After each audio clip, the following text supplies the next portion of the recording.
Hello everyone! Ayan, welcome back to Wong Regine TV. Ayan po, ulit tayo guys. Dito tayo ngayon sa may Zenith. Dito sa may mga bus stops. Stops ng mga bus. Papunta ng Repulse Bay, papunta ng North Point, papunta ng Kowloon Side. Ayan. Dito lang guys, located at Wan Chai, dito sa may Queens Road, Wan Chai. Ayan. Nakita nyo yung orange na building. Yung first floor na may green na, meron tayong isang pinapaupahan dyan.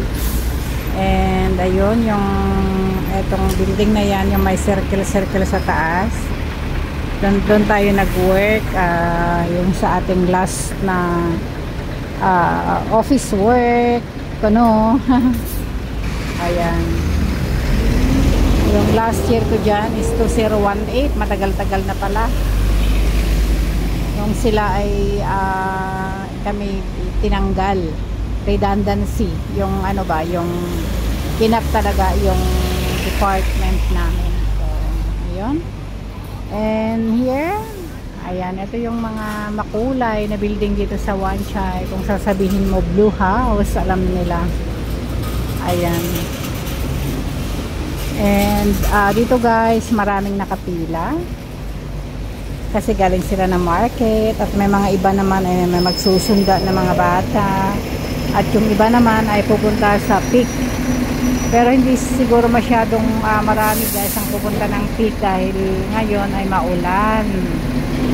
Sa peak kasi guys, maganda ang pupunta doon kung maganda ang weather kasi full harbor view, lalo na paggabi naman yung Hong Kong light, makita mo talaga as in full na napakaganda. So today alam ko na yung mga namalengke siguro guys, sa palengke medyo rambulan na naman ng tao. Alam nyo why, kung bakit. Kasi guys may bagyo ngayon na signal typhoon, signal number 1 pa lang. So later on guys, ewan ko kung maapektuhan tayo ng malakas na bagyo. So ang mga tao nagpapanik na naman yan ng mabili.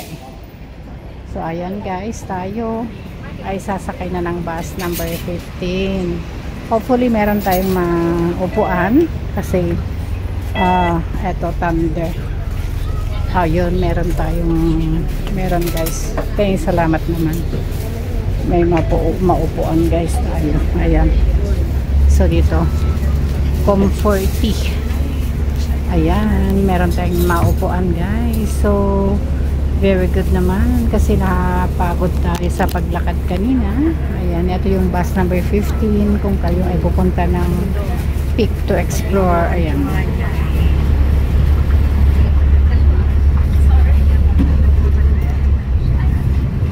Peak to explore guys.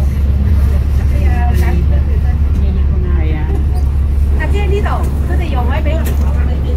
So, okay guys. Tayo wag mo muna nating ituloy ang ating video dito kasi mapaalam kong